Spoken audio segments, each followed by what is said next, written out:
नमस्कार, आप देख रहे हैं स्पेशल स्टोरी। मैं हूं परवीन शेख। बिहार की सियासत में बयानबाजी का दौर एक बार फिर तेज हो गया है। बीजेपी के दिग्गज नेता शाहनवाज हुसैन ने आरजेडी और तेजस्वी यादव पर बड़ा हमला बोला है।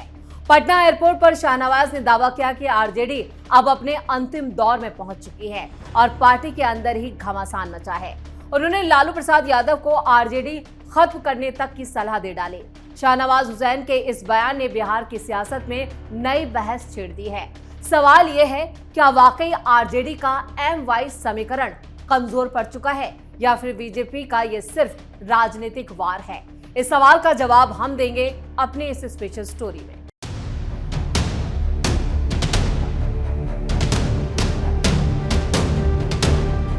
बीजेपी के नेता शाहनवाज हुसैन 8 अगस्त को पटना एयरपोर्ट पहुंचे।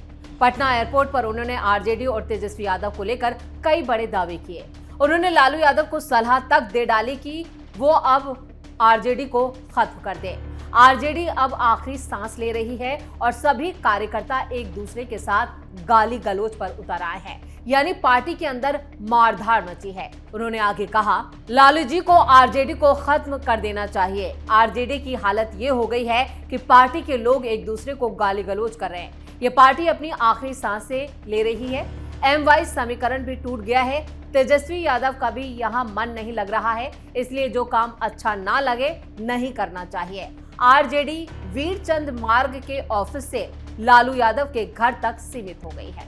अब शाहनवाज हुसैन के इस बयान के बाद आरजेडी से लेकर बिहार की सियासत में हंगामा खड़ा हो गया है और सबसे ज्यादा परेशान इस वक्त तेजस्वी यादव ही हैं। उनके इस बयान के बाद ये बहस तेज है, क्या वाकई आरजेडी का बिहार की सियासत में अंत हो चुका है?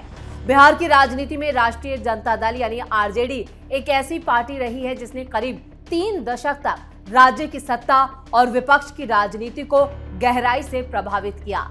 सामाजिक न्याय की राजनीति के सहारे खड़ी हुई आरजेडी ने 1990 के दशक में बिहार की सियासत की दिशा बदल के रख दी थी, लेकिन 2005 के बाद पार्टी के सामने लगातार चुनौतियां बढ़ती गई।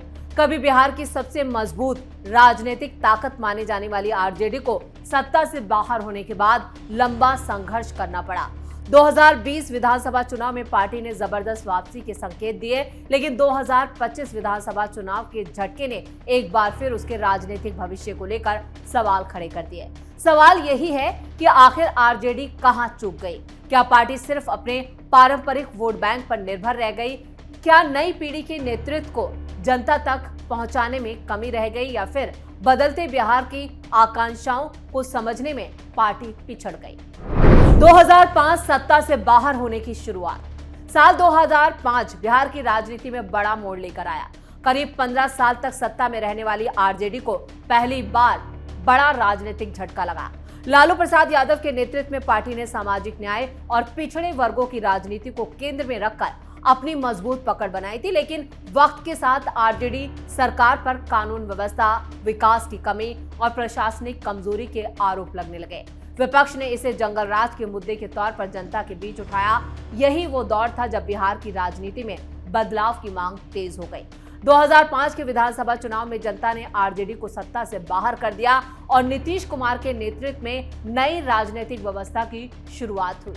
यह हार सिर्फ एक चुनावी हार नहीं, बल्कि आरजेडी के लिए राजनीतिक रणनीति बदलने का संकेत भी थी। लेकिन आरजेडी अपने उसी पुराने ढर्रे पर चलती नजर आई। लालू युग से तेजस्वी युग तक का सफर। 2005 के बाद आरजेडी की सबसे बड़ी चुनौती थी अपनी पुरानी छवि को बदलना।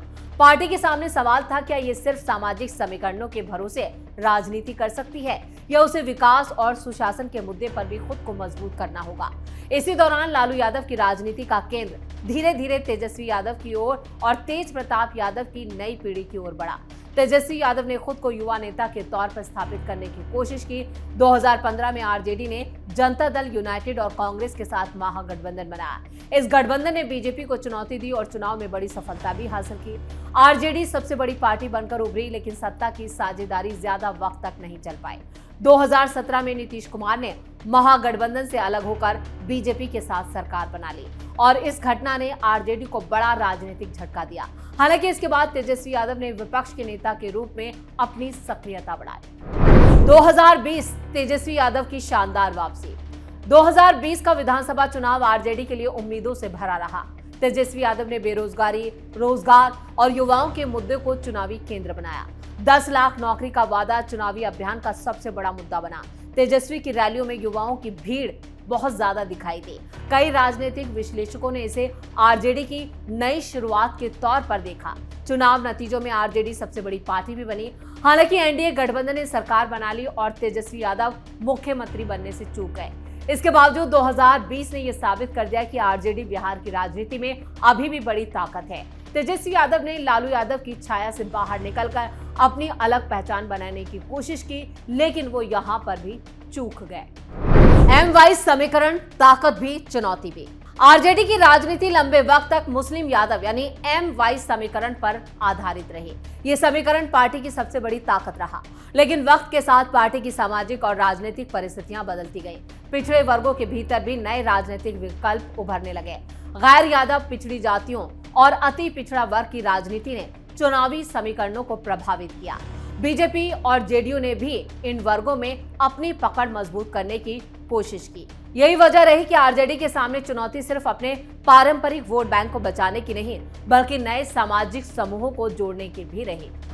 2025 का झटका, उम्मीदों पर सवाल। 2025 का चुनाव आरजेडी के लिए बेहद महत्वपूर्ण था। पार्टी को उम्मीद थी कि तेजस्वी यादव के नेतृत्व में वो सत्ता में वापसी करेगी, लेकिन चुनावी नतीजों ने पार्टी की रणनीति और संगठन पर सवाल खड़े कर दिए। राजनीति के जानकारों के मुताबिक आरजेडी को कई मोर्चों पर चुनौती मिली। संगठनात्मक कमजोरी, गठबंधन की रणनीति, उम्मीदवार सिलेक्शन और बदलते सामाजिक समीकरणों ने पार्टी के प्रदर्शन को प्रभावित किया। इसके अलावा विपक्ष ने आरजेडी की पुरानी छवि को लेकर लगातार अटैक किया। बीजेपी और एनडीए ने विकास, कानून व्यवस्था और प्रशासनिक स्थिरता को चुनावी मुद्दा बनाया। कहां चुकी आरजेडी? आरजेडी की सबसे बड़ी चुनौती उसकी पुरानी छवि रही। पार्टी ने कई बार विकास और रोजगार के मुद्दे उठाए, लेकिन विपक्ष लगातार पुराने शासनकाल को मुद्दा बनाता रहा। जनता के एक वर्ग में यह धारणा बनी रही कि पार्टी को अपनी छवि बदलने के लिए और ज्यादा कोशिश करनी होगी। किसी भी राजनीतिक दल के लिए बूथ स्तर का संगठन बेहद महत्वपूर्ण होता है, जिसमें बीजेपी से अच्छी कोई पार्टी नहीं है, क्योंकि उसने अपने संगठन और बूथ को ही मजबूत किया है। आरजेडी के सामने ये चुनौती रही कि वो अपने संगठन को राज्य के हर क्षेत्र में उतना मजबूत नहीं कर पाई जितना उसके विरोधी दलों ने किया। बिहार की राजनीति अब सिर्फ एम वाइज समीकरण तक सीमित नहीं है। जातीय समीकरणों के साथ साथ विकास, रोजगार, एजुकेशन, कल्याणकारी योजनाएं और महिलाओं के मुद्दे चुनावी मुद्दे बन चुके हैं। आरजेडी को अपने पारंपरिक आधार के साथ नए वर्गों को जोड़ने की जरूरत महसूस हुई। तेजस्वी यादव ने युवा नेता के तौर पर अपनी पहचान तो बनाई, लेकिन पार्टी को यह साबित करना होगा कि वो सिर्फ लालू यादव की राजनीतिक विरासत नहीं, बल्कि भविष्य की राजनीति का विकल्प भी है। आरजेडी के सामने अब सबसे बड़ी चुनौती खुद को नए दौर की पार्टी के रूप में नई पहचान और स्थापित करने की है। पार्टी को युवाओं, महिलाओं और नए वोटरों तक अपनी पहुंच बढ़ानी होगी। तेजस्वी यादव के सामने चुनौती है कि वो रोजगार और विकास के मुद्दों को सिर्फ चुनावी भाषणों तक सीमित ना रखें, बल्कि संगठन और राजनीतिक रणनीति में भी उतारें। बिहार की राजनीति में अभी भी आरजेडी एक महत्वपूर्ण खिलाड़ी जरूर है। पार्टी के पास बड़ा वोट बैंक भी है, मजबूत कैडर और लंबा राजनीतिक अनुभव भी है, लेकिन सबसे ज्यादा यहाँ पर बदलते समय में सिर्फ पुराने समीकरणों के सहारे राजनीति करना मुश्किल होगा। 2005 की हार से लेकर 2020 की वापसी और 2025 के झटके तक आरजेडी की कहानी उतार चढ़ाव से भरी रही। लालू यादव के दौर की सामाजिक न्याय की राजनीति ने पार्टी को मजबूत आधार दिया, लेकिन नई पीढ़ी के बिहार की उम्मीदें बदल चुकी हैं। अब आरजेडी के सामने सवाल सिर्फ सत्ता में वापसी का नहीं, बल्कि अपनी राजनीतिक पहचान को नए सिरे से गढ़ने का है। आने वाले वक्त में ये तय करेगा कि आरजेडी बिहार की राजनीति में फिर से मजबूत वापसी करती है या सिर्फ एक बड़े क्षेत्रीय दल के रूप में ही सीमित रह जाती है। क्योंकि जिस तरह से बांकीपुर उपचुनाव में तेजस्वी यादव की सुस्त चुनाव प्रचार की रणनीति देखी गई, उससे भी बहुत ज्यादा आरजेडी को डैमेज हुआ है। क्योंकि एक उपचुनाव में तेजस्वी यादव की गैर मौजूदगी और लास्ट वक्त पर वो वापसी करते हैं, जहां पर ना मुद्दे, ना ही रणनीति, ना ही कोई प्लानिंग, और ऐसे में बांकीपुर उपचुनाव में उनकी शर्मनाक हार होती है और प्रशांत किशोर एक नए खिलाड़ी के रूप में बिहार की राजनीति में उभर कर सामने आते हैं। अब तो ये भी है क्या आरजेडी के पास विपक्ष का तमगा भी रहेगा या नहीं, क्योंकि तेजस्वी यादव जिस तरह से उनका राजनीतिक रवैया अब तक रहा है, वो बता रहा है कि वो आरजेडी को लेकर काफी, या कहें कि वो आरजेडी उनसे निराश हो चुकी है। पार्टी नेतृत्व के कई बड़े नेता ऐसे हैं जो बार बार तेजस्वी यादव पर उंगली उठा रहे हैं, और जो संगठन है, जो कार्यकर्ता है, वो आपस में लड़ रहा है, झगड़ रहा है, एक दूसरे को नेता गाली गलौज कर रहे हैं। अब तो सार्वजनिक मंचों पर भी आरजेडी के नेता एक दूसरे को नीचा दिखाने का कोई मौका नहीं छोड़ रहे, जिससे आरजेडी और तेजस्वी यादव दोनों की मुश्किलें बढ़ती जा रही है। और इसी बयान को लेकर और जो फिलहाल जो जिस तरह के राजनीतिक उठापटक जो है आरजेडी में मची है, उसको लेकर शाहनवाज हुसैन का जो बयान आया है वो कई मायनों में काफी खास हो जाता है। बीजेपी के अनुभवी नेता हैं शाहनवाज हुसैन और बिहार की सियासत में एक खास मुकाम भी रखते हैं। उन्होंने जिस तरह से कहा कि आरजेडी को खत्म कर देना चाहिए और आरजेडी अपनी आखिरी सांसें ले रही है, उससे साफ हो जाता है कि ये निशाना तेजस्वी यादव पर है, तेजस्वी यादव की सियासत पर भी है। शाहनवाज हुसैन ने साफ कर दिया कि तेजस्वी यादव का बिहार की सियासत और आरजेडी में अब मन नहीं लगता, जबरदस्ती सियासत नहीं उनसे हो रही है तो उन्हें सियासत करना छोड़ देना चाहिए, यानी आरजेडी को अब पूरी तरह से खत्म कर देना चाहिए। तो इसके साथ ही स्पेशल स्टोरी में इतना ही। वीडियो कैसा लगा कमेंट करके अपनी राय जरूर दें, वीडियो को लाइक करें, शेयर करें और कैपिटल टीवी को सब्सक्राइब जरूर करें। धन्यवाद।